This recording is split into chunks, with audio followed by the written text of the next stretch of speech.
ഇഹലോകത്തും പരലോകത്തും വിജയം കൈവരിക്കാനുള്ള ആത്മീയ പോംവഴികളെക്കുറിച്ച് ചിന്തിക്കുന്നവരാണ് ഞാനും നിങ്ങളും.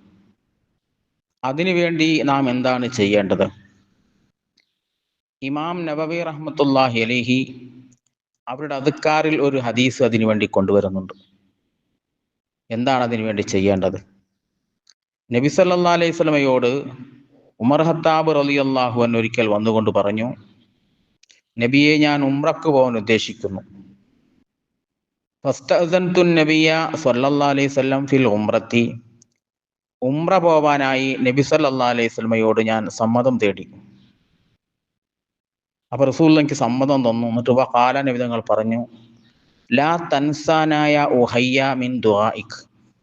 നിന്റെ പ്രാർത്ഥനയിൽ ഞങ്ങളെ നീ മറക്കല്ലേ എൻ്റെ കൊച്ചു സഹോദര എന്ന് നബി തങ്ങൾ എന്നോട് പറഞ്ഞു. അപ്പോൾ ഈ ദുനിയാവിലും ഈ ആഖിറത്തിലുമൊക്കെ രക്ഷപ്പെടാനുള്ള നല്ലൊരു പോംവഴി സജ്ജനങ്ങളെ കൊണ്ട് ദുആ ചെയ്യിപ്പിക്കലാണ്.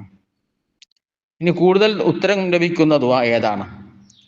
നബി തങ്ങൾ തന്നെ പറയുന്നു, അസ്റു ദുആഇ ഇജാബത്തുൻ ദഅവത്തു ഗായിബിൻ ലി ഗായിബിൻ. ഒരാളുടെ അസാന്നിധ്യത്തിൽ വെച്ച് അയാൾക്ക് വേണ്ടി ദുആ ചെയ്യുക.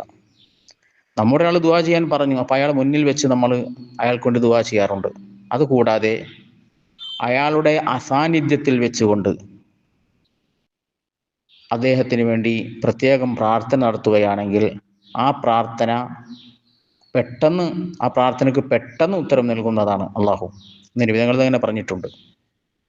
അപ്പോൾ നമ്മെ സഹായിച്ച ആളുകൾ, നമ്മെ പഠിപ്പിച്ച ഉസ്താദുമാർ, നമുക്ക് വേണ്ടപ്പെട്ട ആളുകൾക്കൊക്കെ വേണ്ടി നമ്മൾ ദുആ ചെയ്യുമ്പോൾ അവരുടെ സാന്നിധ്യത്തിൽ വെച്ച് ദുആ ചെയ്യുന്നതിൻ്റെ പുറമെ അവർ കേൾക്കാതെ രഹസ്യമായിട്ടൊക്കെ പ്രത്യേകം അവർക്ക് വേണ്ടി ദുആ ചെയ്യണം.